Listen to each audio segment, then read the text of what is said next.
Good afternoon and welcome. I'm Ed Steinfeld. I'm the director of the Watson Institute for International and Public Affairs.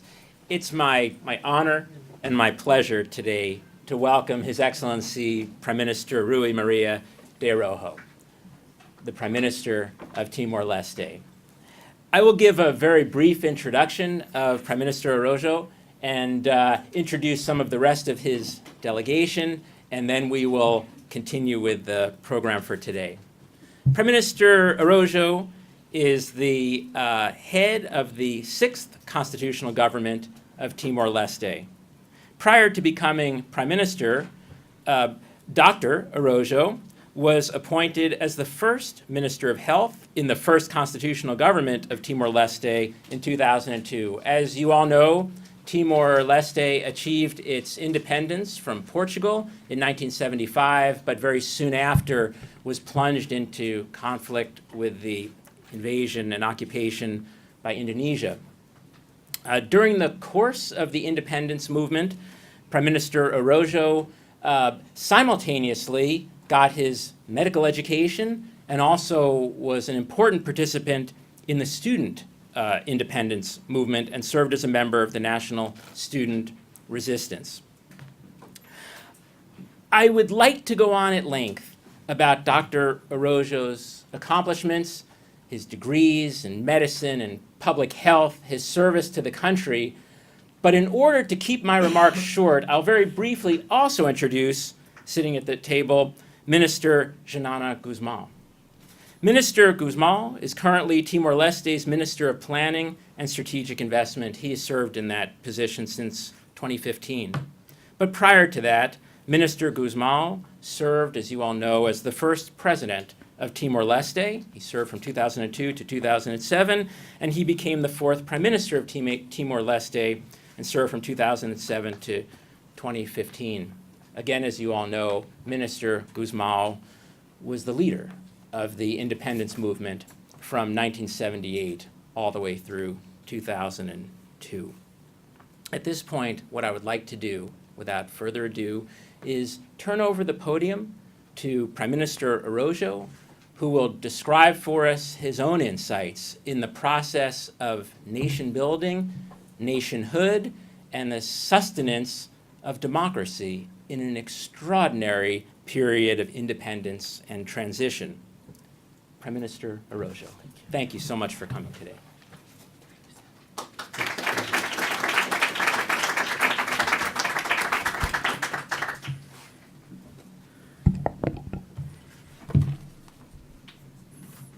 Thank you, Ed Steinfeld, for that generous and kind introduction.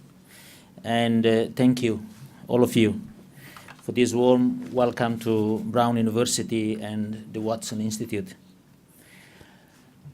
It is a long journey for my nation's capital, Delhi, here to your national capital, but it was well worth the journey.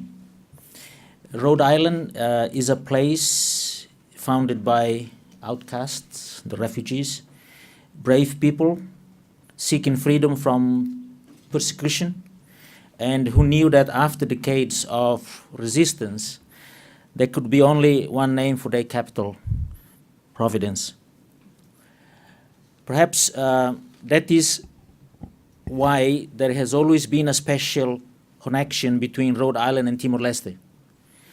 And it was particularly embodied by professors and students here at Brown University who fought to put Timor-Leste on the national consciousness in the United States during the years when we were under occupation by Indonesia.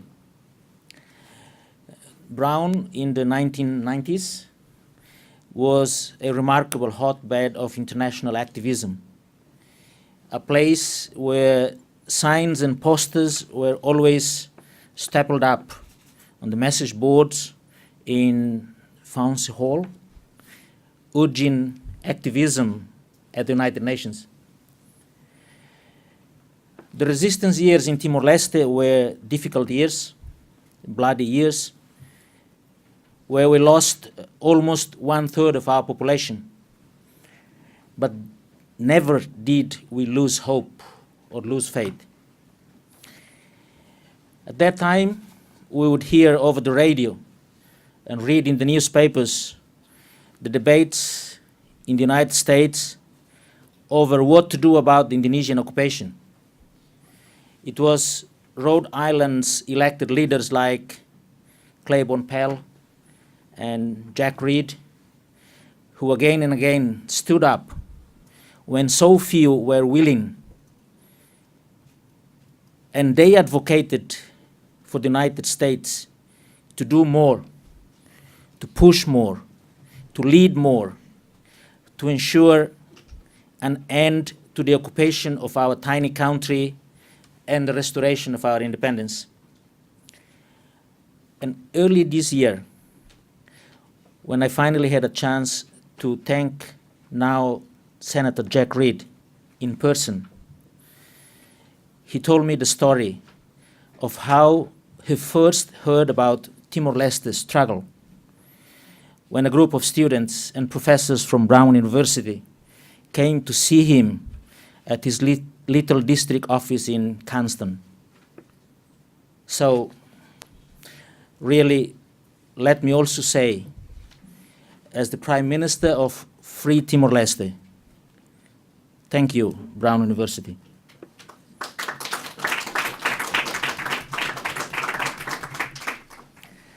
And as Watson celebrates its own big anniversary this year, let me also say that I am here to rekindle the connection between Brown University and Timor-Leste. Now that we are these many years later, a country at the United Nations and not a cause on a poster. American civil rights activists used to open speeches by saying, "I am here to recruit you." To students activists here at Brown University, I would like to say, we are here to recruit you to finish the work of activism that began here.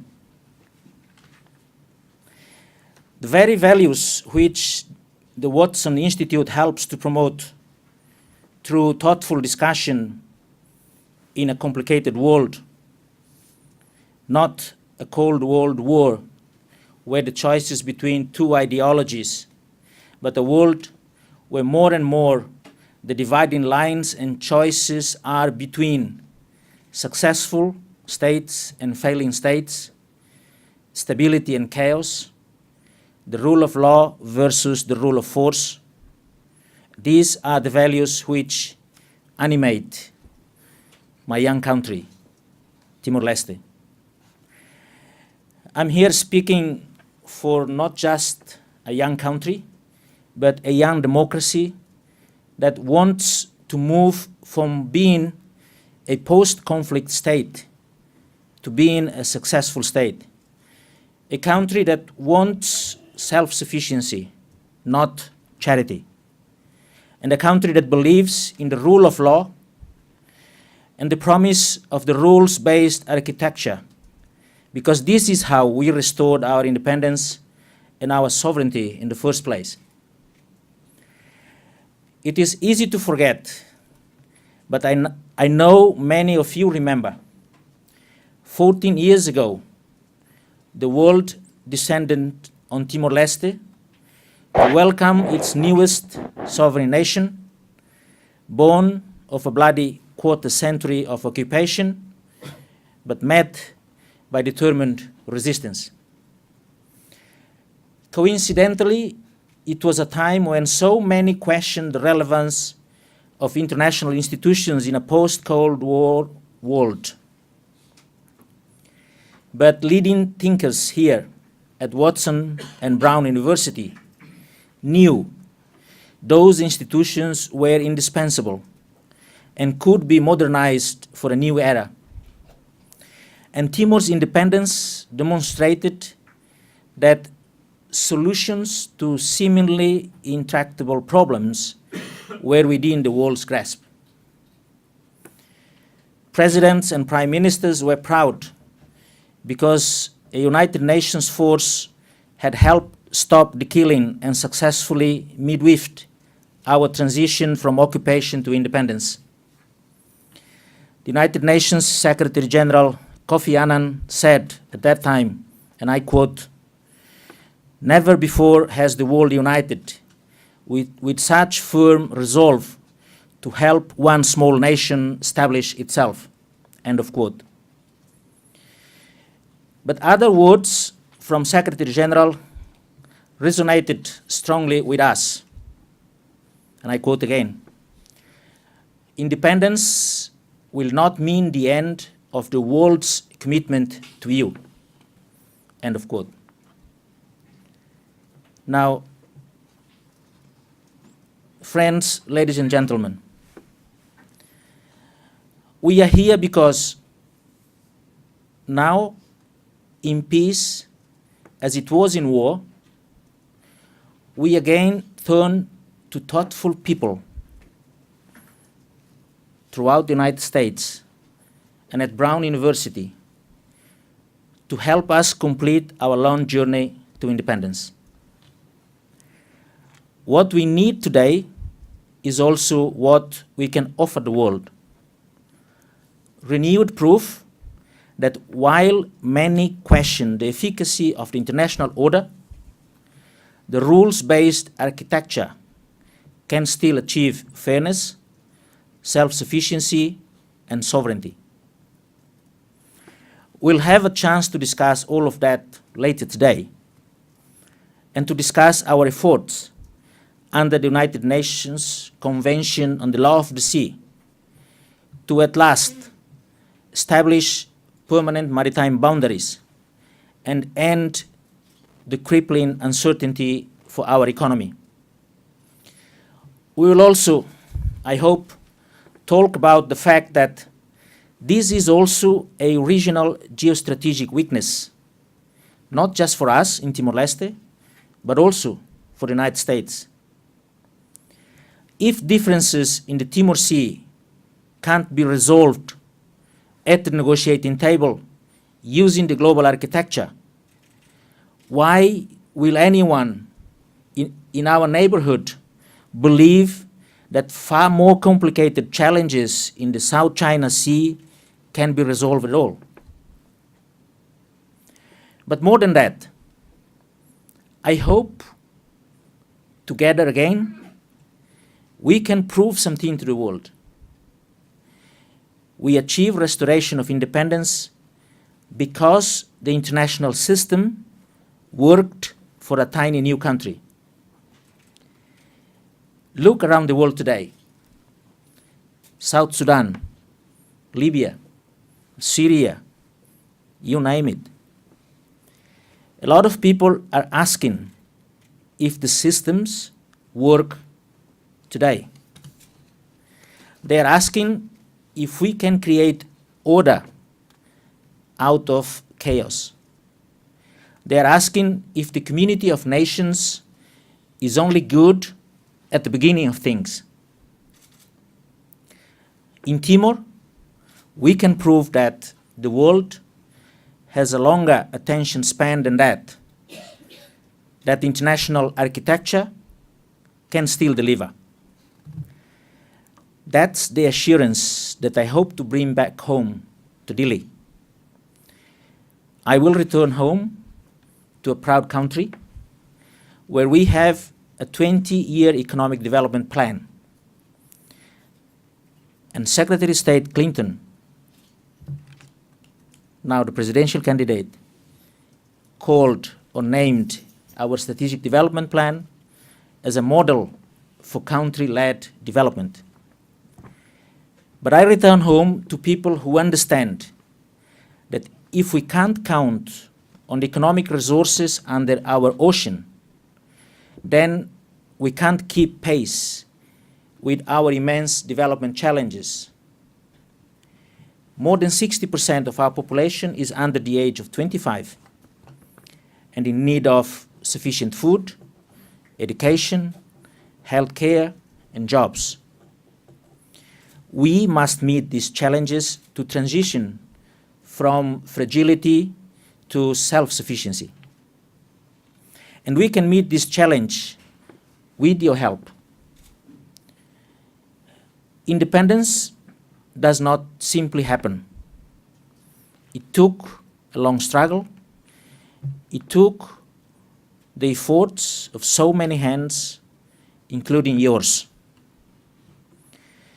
Elections don't make democracies. And sovereignty is not just about having a flag, a national anthem, or a postage stamp. True independence is about owning what belongs to us and having the right and the ability to determine the trajectory of our nation's development. And as we turn to the community of nations once again, and to our friends here, Rhode Island, Brown University, the Watson Institute, we ask for your help to make good on the promise that our independence was the start, not the end, of the world's commitment. Thank you so much.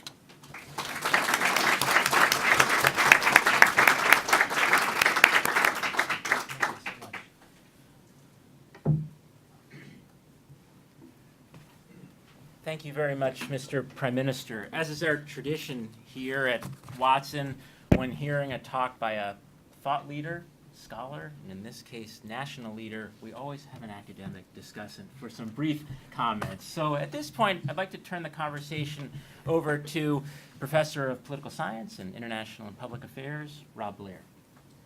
Okay.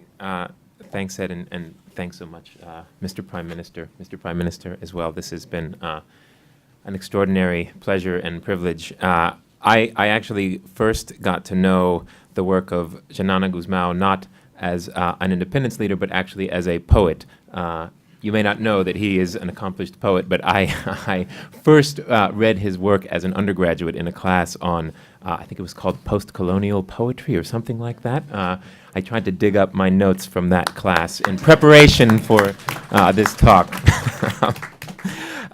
That was, many years ago, and my research and teaching now focus on the process of post-conflict reconstruction and state consolidation, and it is really a tremendous pleasure to get to hear from two individuals who have been at the forefront of that process in a country that has made remarkable progress in a remarkably short amount of time.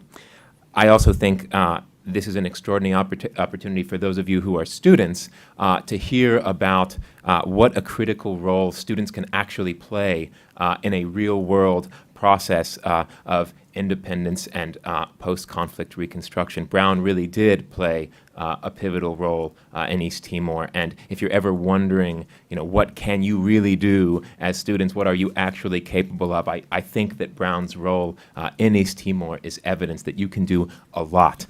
You really can. So, I hope that you in particular are paying attention to the message that the Prime Minister gave us today.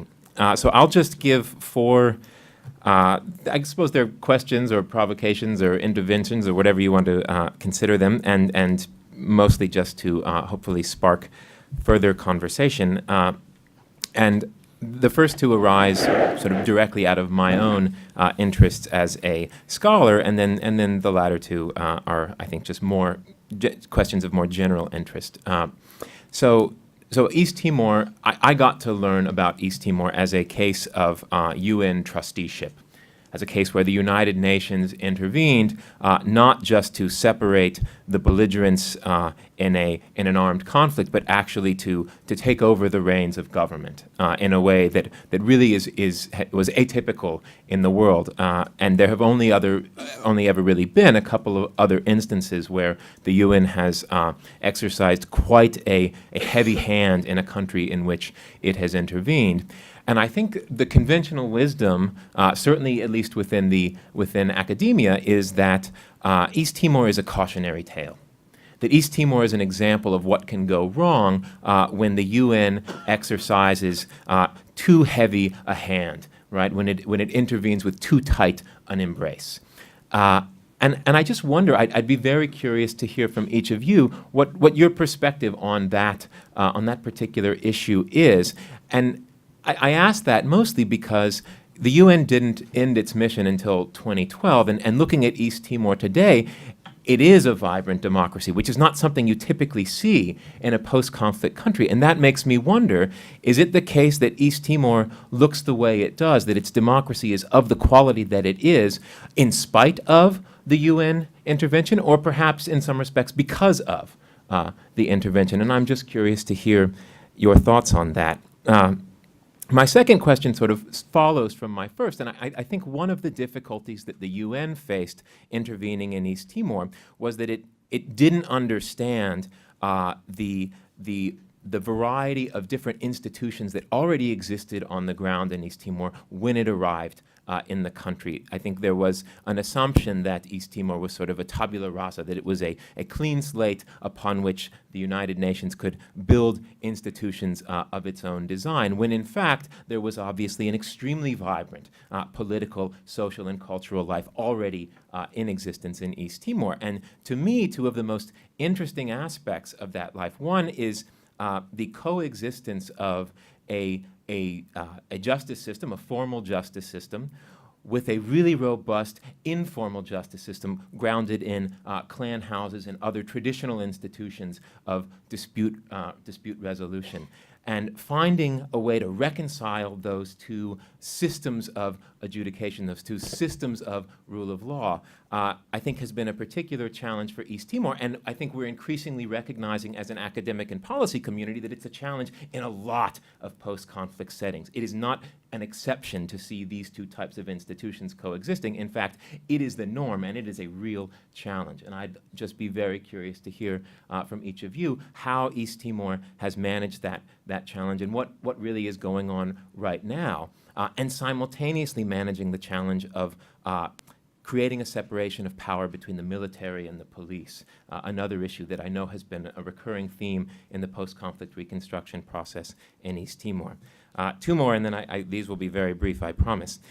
So obviously the issue that is of greatest concern, I think, to a lot of people in this room is the issue of the maritime boundary.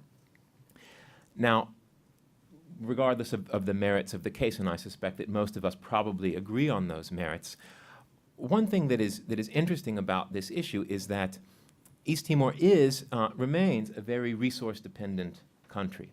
I think, by some estimates, people think that it is the most oil-dependent country in the world. If the maritime boundary issue is resolved in favor of East Timor, it will certainly open up a whole new spectrum of resources that currently are not available to the country. But by the same token, it seems that it could only really exacerbate that problem of resource dependence. So this is a slightly more pointed, provocative question, but I'm curious to hear your perspective on how you would manage that transition and ensure that the economy is sufficiently diversified that it really can grow in a sustained way. And finally, a much less provocative question. I'm curious to hear your perspective on what Rhode Islanders and Brown students and faculty can do in a very concrete sense right now to continue the work that I think we in this community were at the forefront of back when East Timor was going through its independence struggle. What do you see as our role in your struggle now? Thank you, Rob. Your Excellency, I give you the opportunity to answer all or none of those questions if you choose. Please. Great, thank you.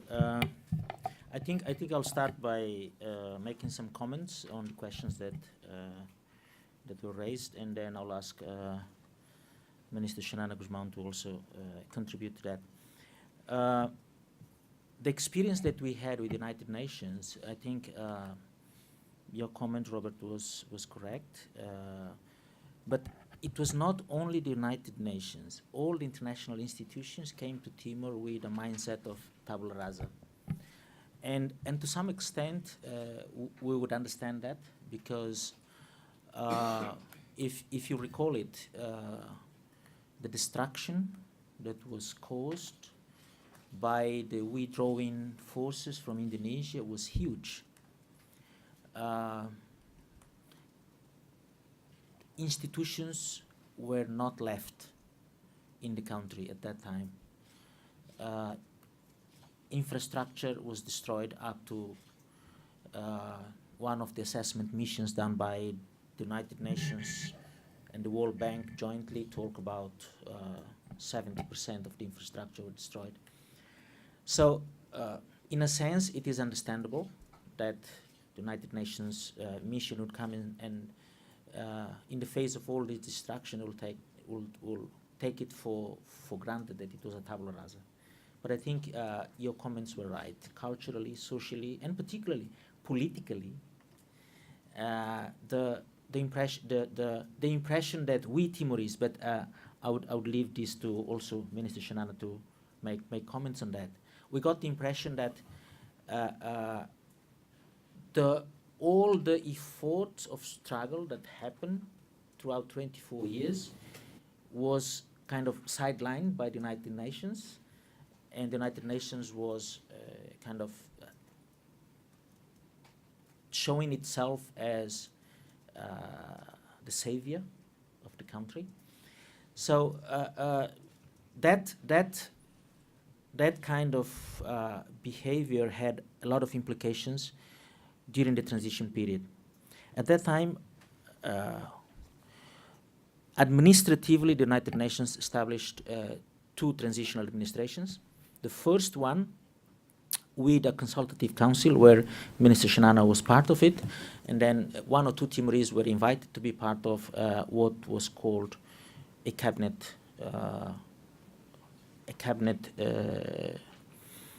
under the United Nations Special Representative. And then after the elections that were held for the preparation of the constitution, a more formal involvement of the Timorese were considered.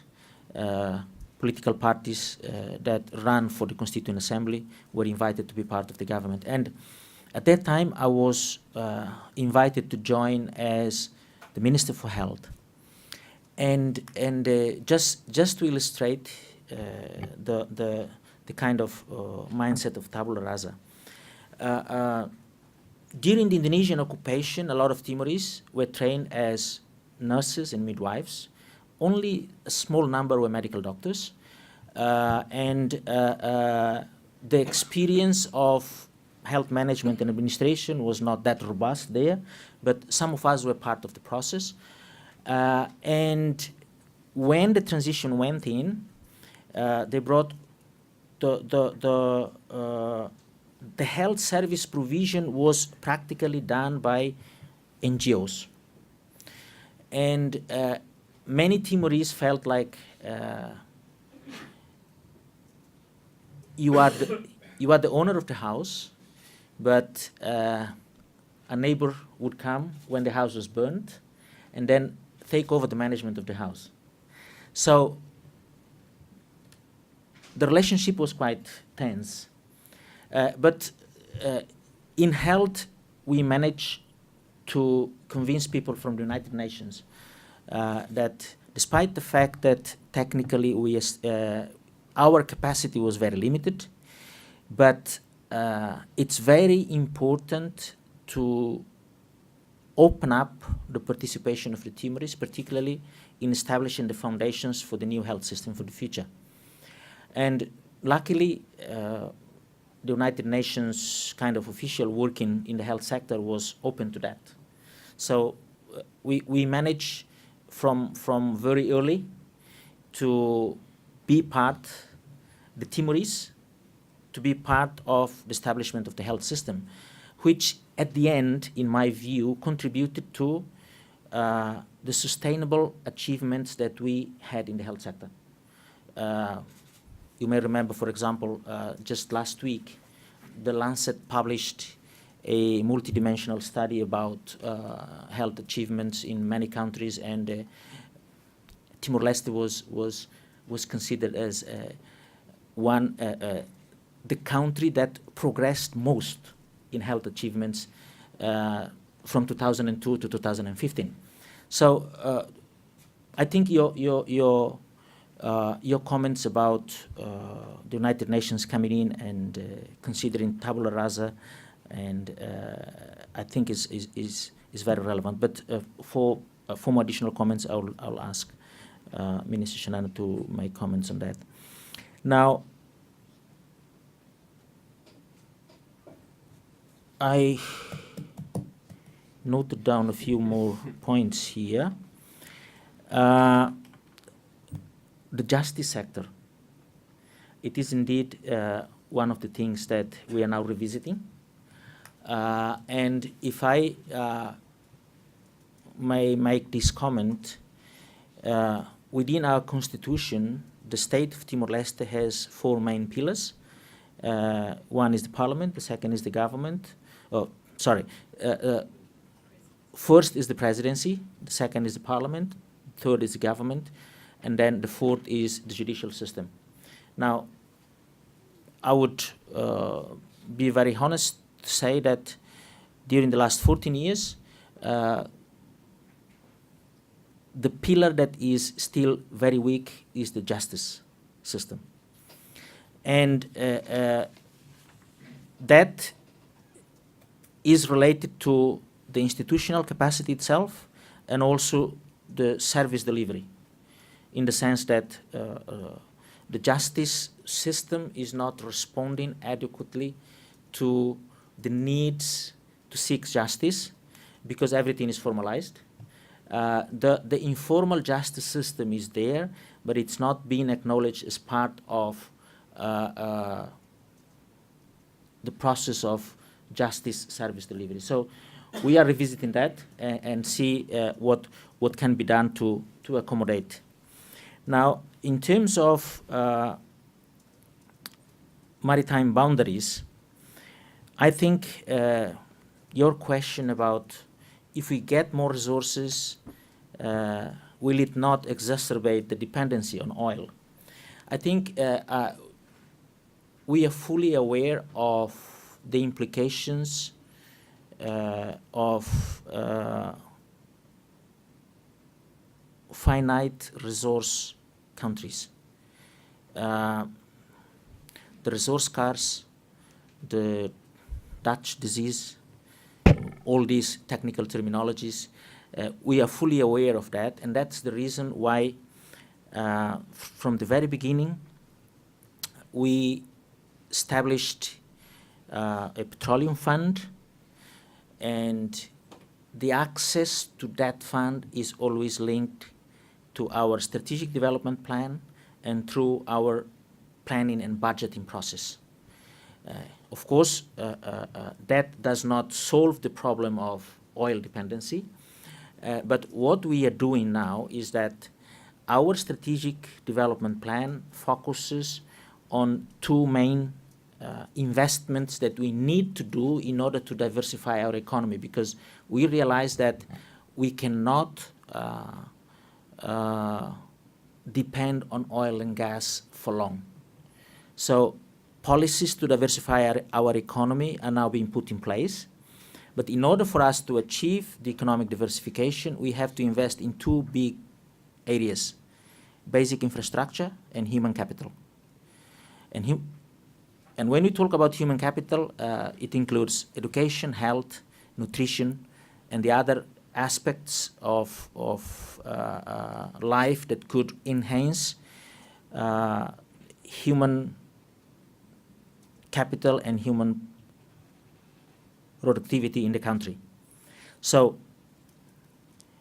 the oil and gas money is being directed to invest in these 2 big areas in order to diversify our economy. And areas that are potential for economic diversification are tourism, agriculture, fisheries, and basic manufacture. So the focus is to invest in these 2 areas in order for us to diversify our economy and be less dependent on the oil resources that are coming.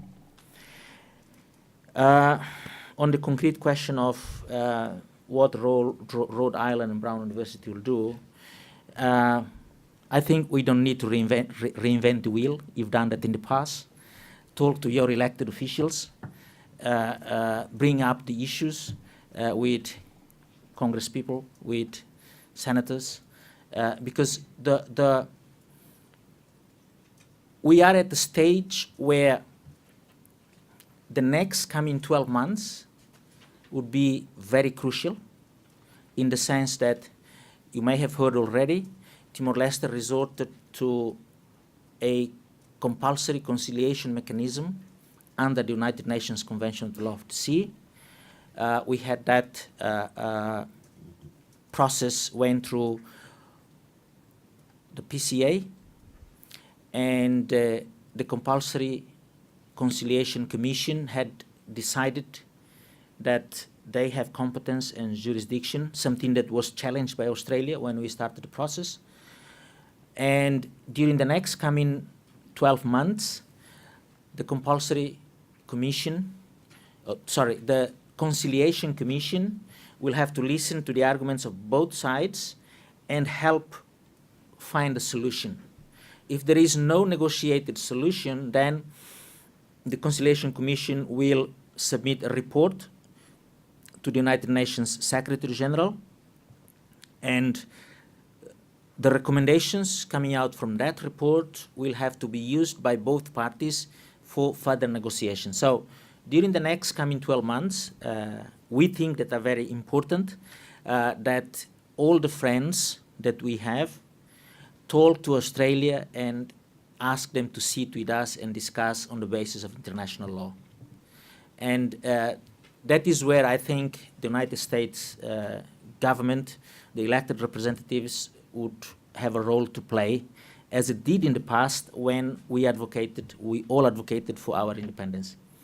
I think I will stop here, and if you allow, Yeah, of course. Minister Shannon will make some comments on the transition and also on some of these issues.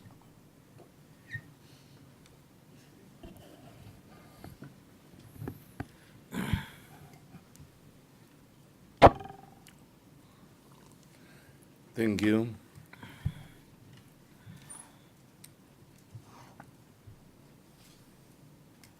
I have to say that from 74 till now,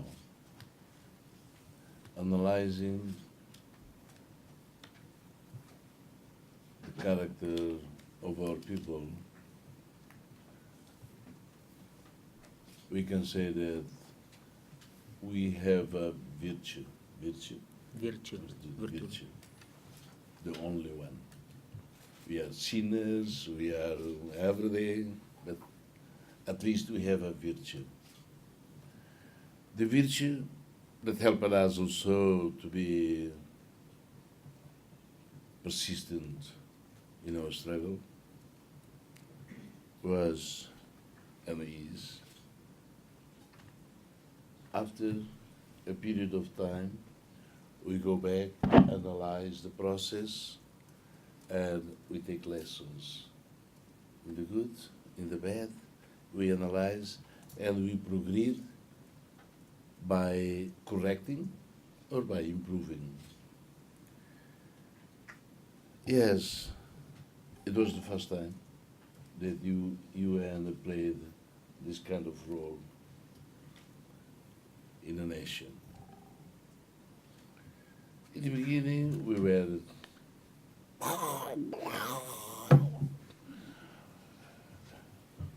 are you coming to colonize us? And there was a group of Timorese that said, yeah, look, we kick out Portugal, kick out the Indonesian, and now we are going to be colonized by UN. Oh, it's so good. And we felt like betrayed. So why?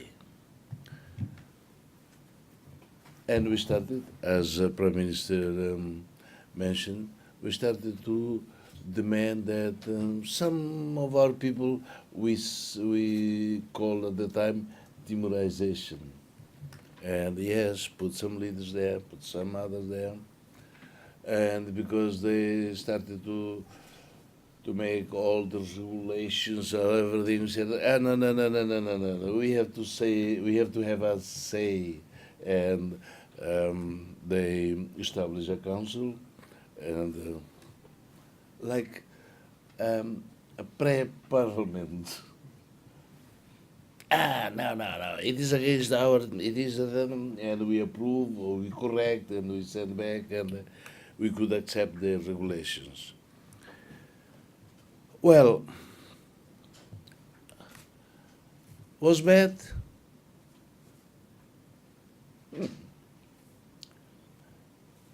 The worst aspect of that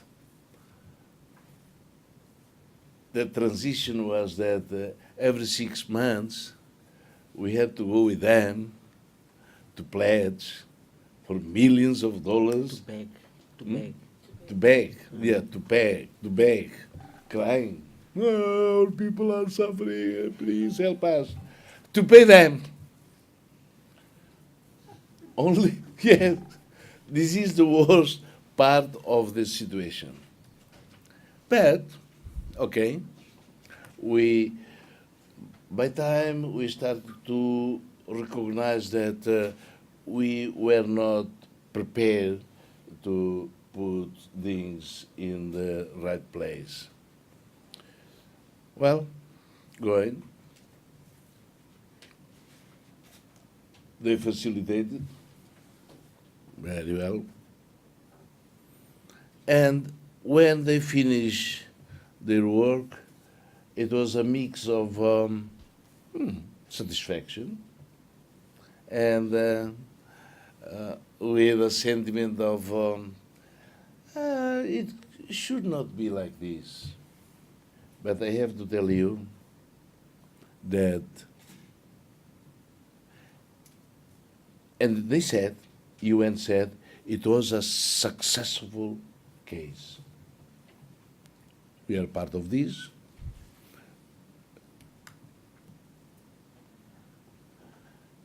We didn't recommend to other situations, but right now, I'm telling you that they should try this in other cases, like South Sudan. South Sudan, now the youngest state or nation of the world.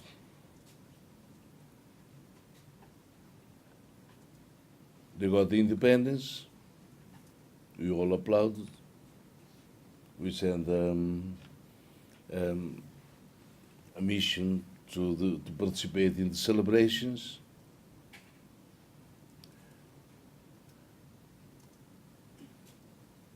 After a short period of time, we heard that there were problems. I personally went there, asking them not to start fighting again. I spent three days there, well, talking with the president, with political parties, with civil society. Said, please don't start again. Because we came also to a case, in 2006, we came to a crisis again. And we said, no, avoid this. They did it. Now it is a mess, it is a suffering, 1 million refugees with so much problems. We met 3 years ago in a conference of fragile post-conflict, and one of them they put the question, oh, instead of UN, instead of having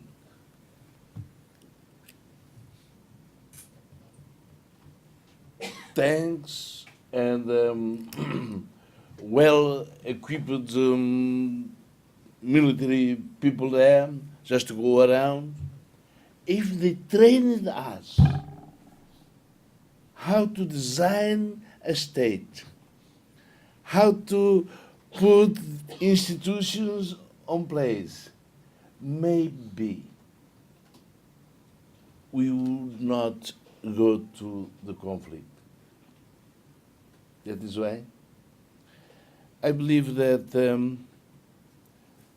it will not repeat again, I believe, but it was a case that needed the intervention like they did with us. Same, exactly the same, in the same conditions. We fought, they fought Sudan, North Sudan. They were not ready, they were not prepared to start establishing the institutions of the state. The same conditions. That is why, yes, there was good and there was bad, but I believe that it was not their presence that created the foundation for democracy, because it was already something that the Timorese society and Timorese people already adopted as universal values.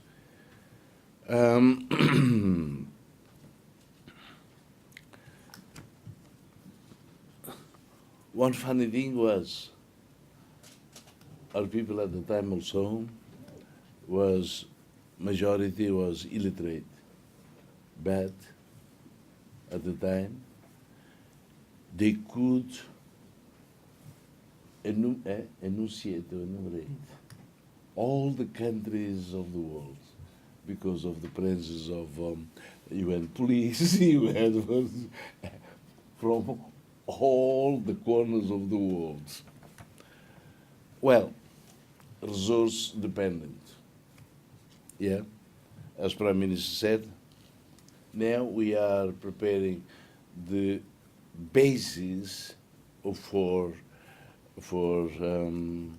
a more to permit the development of the productive sector of our economy. That is why, so far, yes, we have to do. We read Paris Declaration, Monterrey Declaration, everything, and we saw, even last night, Mr. Trump was talking about infrastructure. That just imagine a new country, the importance of the infrastructure to attract also investors, because in the beginning, starting to develop trust in our country, many investors went there. I want to invest here, want to invest there, invest there, and we were like, and we said, have a trip, and look around, and come to me and put the problem. They went around for 2-3 days. They came, and the first thing was, Prime Minister, Mr. President, it is my card. I have email here, phone number here. After you have electricity, water, roads, bridge, everything, you call me, I will come to invest. That is why now we are preparing the conditions not only for ourselves, for all people to start the productive sectors, also the conditions to attract investors to come. Maybe we can take some questions from the audience? Yes, please. A question to the Prime Minister and another question to the President. Prime Minister, I saw your speech at the UN General Assembly meeting a few days ago, last week. I also saw President Obama's speech at the UN General Assembly meeting. And I thought it was interesting. And I saw Obama first, and there was something that he said that resonated when I heard your speech. Obama made reference to large, rich countries, pushing their weight around for narrow, short-term interests. That was really not the way to go. That large countries have a stake in that. They're stakeholders in the international system, and that for short-term benefit, they're really undermining an international system that would, by doing so, they undermine their own long-term interest. And he made reference, to maritime borders. At least that's what came to mind to me. And then you said something not unlike that in some ways. Of course, I think Obama was referring to China and possibly Philippines, and the idea of China accepting and giving credence and some kind of respect for such institutions and their rulings, and that that would be in Time's a bit China's short, so short-term interest. question? Yeah, well, and I'm just wondering, how did you feel when you heard Obama's talk about the relationship between large countries and small, and the respect of long-term international institutions being in the mutual interest of both? Thank you. And to Let's do one at a time. Mr. Yeah. Prime Minister. Well, I think that's precisely the point. I think we feel like, regardless of being big or small, the international law should apply. But the problem here is that one of the closest allies of the United States, Australia, is not following the international law. And that's exactly the message that we are delivering at Capitol Hill and the State Department. We are, United States is both friend of Australia and Timor-Leste. We don't want to antagonize Australia. What we want is to use the international law to get our rights. Now, if a close ally of America is not doing that, what would be the moral kind of integrity for Australia to stand up and talk to China? And in fact, it happened already when the ruling from PCA came out against China. Australia was trying to advocate or trying to convince China to accept or abide that. Then China was simply saying that, look, who's talking? So that's we are glad that President Obama espouses the same principles, but in reality, we should make sure that the allies of the United States are also consistent with the principles, particularly in terms of implementation. Thanks. Richard Boucher. Sorry, I wanted to continue the discussion of all the help that you got from nation building. And in addition to the UN trusteeship, I think you were sort of the most popular developing country for a while, and all the NGOs and the aid agencies were showing up, and I'm sure you spent a lot of time filling out all their different forms. But can you just briefly tell us, like, maybe not the problems created by all this influx, but what were the things that people actually helped you with that were good, that made a difference? What was the most useful part of that process? NGOs, you mean? Yeah, NGOs and USAID and All right. DFID and all those folks.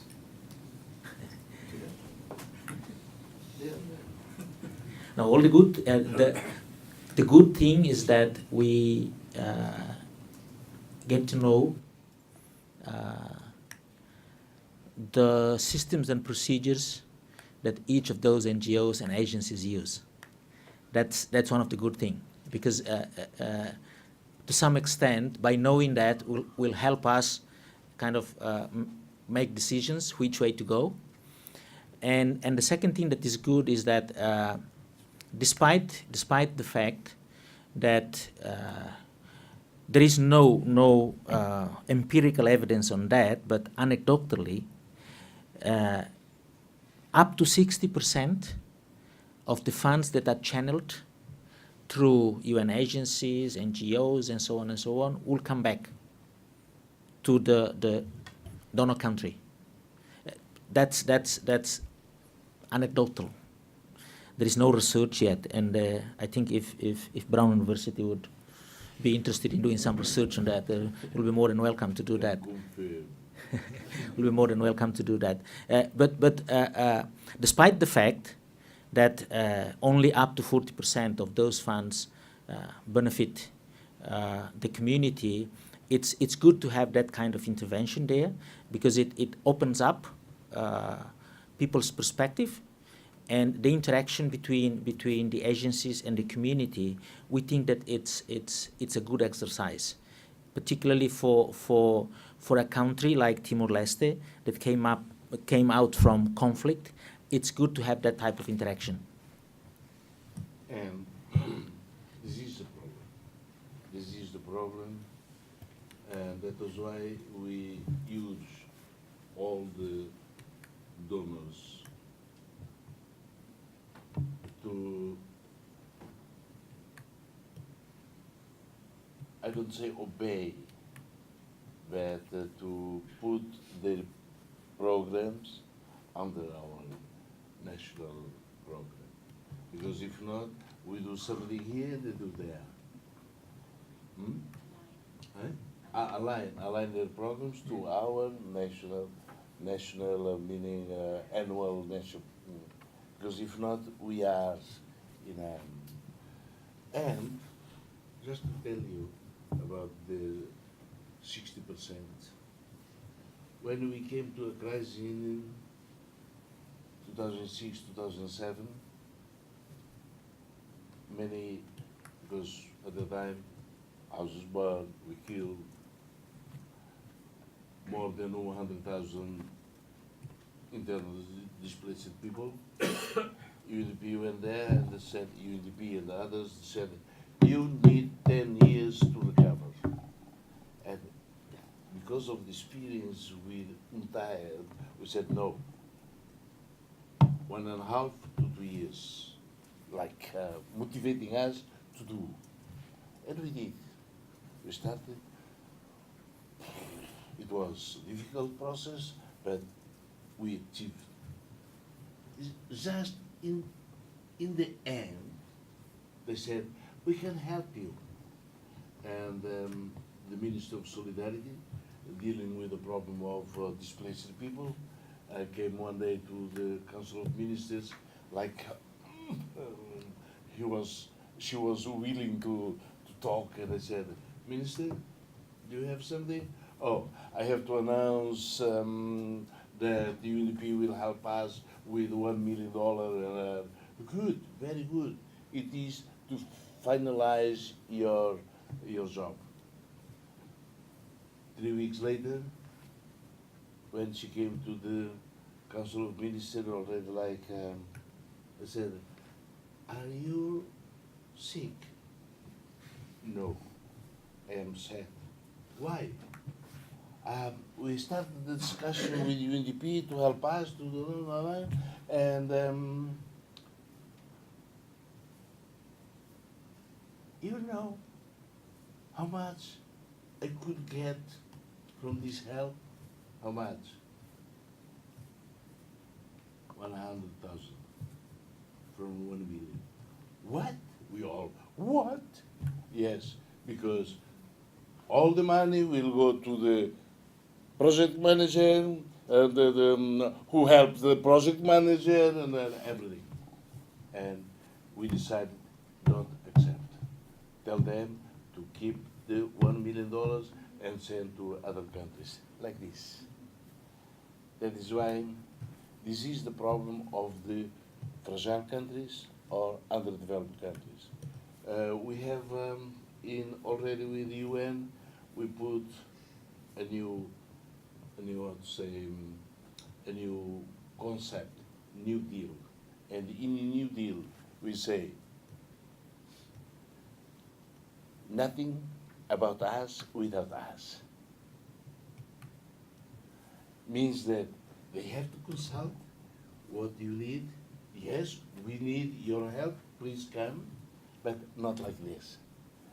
And technical assistance all over this, and nothing in reality goes to the people. You know why?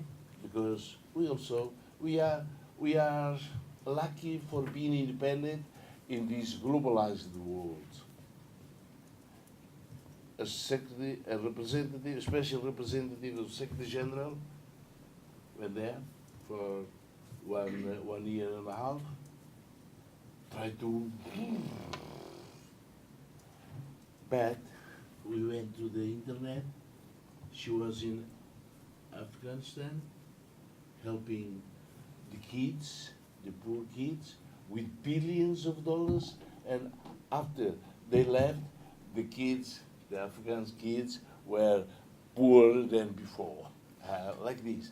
It is something that we want to correct, the very expensive, very bureaucratic international organizations that use the money of the taxpayers. The problem is this, that we said, no, you are not using your money. It is from the taxpayers of your country, of the other countries. Please use in the correct way the money. That is why NGOs, we accept, we embrace them, but please put the programs and serve the people. We will applaud, we will welcome. Thank you. We have time for one last question, please. Yeah. My name is Ishak. I'm a proud Southeast Asian, originally born and raised in Malaysia.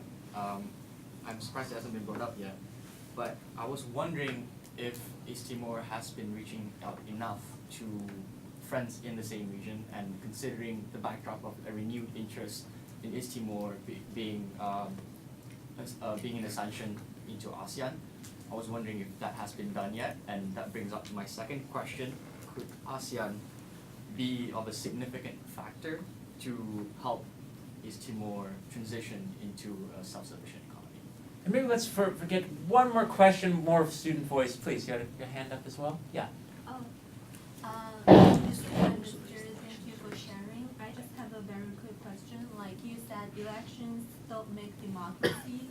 I think it's a time when U.S. election is approaching, and it's a time when global architecture is challenged more than ever before. I think it's a good time for us to stop and ask. And you said that the country hopes to have something to put into the world. So I just wondering, can you just explain more to me that what exactly do you mean? And what lessons can the rest of the world draw from Timor-Leste? Thank you so much. Thank you. And I was reminded there was one question on this side of the room. Is that right? Yeah, this lady. Raise the hand. Patsy, please. Oh, I was wondering, I know that there's customary law governing delimitation issues, but I would think that some of your issues like the exclusive economic zone, which would probably part of that, would fall under the Law Visi Convention, which the U.S. hasn't signed. So I'm wondering what role the U.S. could possibly have, especially when it hasn't signed onto that treaty. And I can't help just saying quickly that the observation you made about the ways in which help is given in a post-conflict situation also applies in a post-disaster situation, where the local talent, when people are unemployed and need employment, they're totally ignored, and the consultants are brought from all over the place, and you are sidelined in rebuilding of your own country. I think that's a deliberate policy, and I agree with you, it's not one we should continue to accept. Thank you. Mr. Prime Minister, you have the last word. Thank you. ASEAN, we are reaching out. We are establishing embassies in all countries. We are very active in all the meetings that we have in ASEAN, despite the fact that we are still limited in our human resources. But the interactions with ASEAN are very dynamic, particularly during the last 5 years. In order to become a member, there are procedures that should be followed, assessments that should be done by the ASEAN Secretariat. Those assessments had been done already. Now we are waiting for a decision at the leadership, at the summit meeting of the leaders of ASEAN. So in terms of reaching out, we've done that very well. We've been part of some of those multilateral meetings, including the ARF and others. So it's and the interaction is very active. In terms of helping the economy, Asian countries are now becoming the biggest trade partners of Timor-Leste. Indonesia, Singapore, Vietnam, Cambodia, particularly in terms of rice and other basic commodities we import from those countries. Unfortunately, our trade balance is still negative. We are not importing yet. Our productive sector is not yet well developed. Minister Shanana had made reference to that. So our economic diversification will also focus towards that. The markets of ASEAN would also be the target of our economic diversification. Lessons that the world can learn from Timor-Leste. I don't know what lessons would that be, but at least in terms of moving out from fragility, the resolve to move out from fragility is very important, and we think that it's something that we can share with the world. And in fact, since 2010, we've established what is well known as G7 plus with small g. It's not a big G, small g. It is a group of in-conflict and post-conflict countries. Minister Shanana is a lead member of that group. They meet regularly. At the United Nations, for example, they have side events where post-conflict, in-conflict, post-conflict, fragile countries, they meet, they share their experiences. And Timor-Leste particularly is sharing the experience of reconciliation that we've done with Indonesia. After we restore our independence, we put our differences behind, put our all the grievances, we put aside and we focus on development. We try to reconcile with Indonesia, and that has a lot of positive impacts on the development of the country. And I think this is one of the things that we are sharing. I don't know whether this is something that the world could learn, but we believe that this experience can be shared with other countries. Now, on the question of United Nations not being,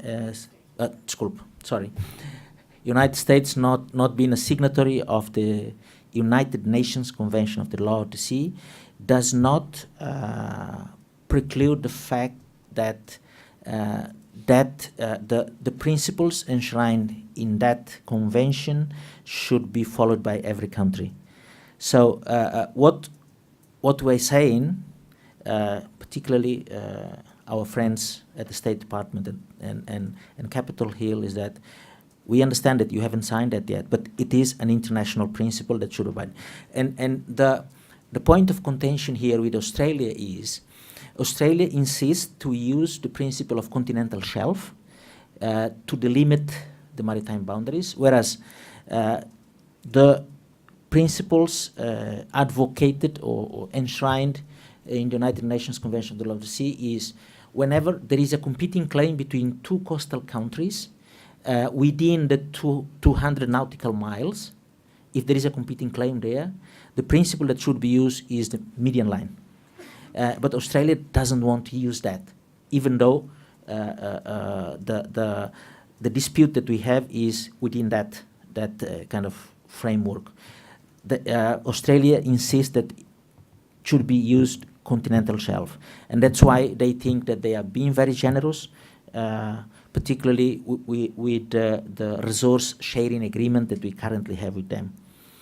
So we think that international law should apply. When there is a competing claim between two coastal countries, the median line should be the principle that applies. I think that's my comment. I just want to say in closing that maybe from the provincial perspective of the American political discourse, the term nation building doesn't really have a very positive ring, hasn't for 20 years, and has become a big source of contention.